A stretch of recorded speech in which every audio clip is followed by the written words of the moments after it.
এই যে দেখুন, এটা হচ্ছে বড় কাতল।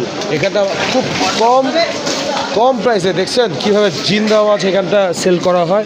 খুব কম প্রাইসে দিনাজপুরে বাহাদুর বাজারের মধ্যে এই মাছগুলো পাবেন। দেখুন কতটা ফ্রেশ। এই ফ্রেশ মাছগুলো নিতে হলে আপনাকে বাহাদুর বাজারে মাঝখানে চলে আসতে হবে। দেখি আরেকটু মাছের এইদিকে কোথায় কি আছে দেখি। হ্যাঁ, এই যে আমার এক বন্ধুকে দেখলাম, সেও মাছ কিনতেছে। হ্যাঁ, আপনি কি মাছ কিনতেছেন ভাই?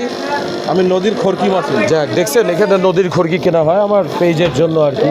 তো দিনাজপুরের বাহাদুর বাজারটা মাছ কেমন ভাই? ভালো ভালো, সকালবেলা নদীর টাটকা মাছ পাওয়া যায়, রাতেও পাওয়া যায়, পুকুরে জিন্দা মাছ। ভিউয়ার্স, সকালবেলা নদীর টাটকা মাছ যদি খাইতে চান চলে আসবেন। আর বিকাল বলে রাত, আমি তো রাত্রে আসলাম, সকালে যদি আপনাদেরকে দেখায় তাহলে আপনারা বুঝতে পারবেন যে কতটুকু মাছ এখানে। সকালে আরও বেশি আপনার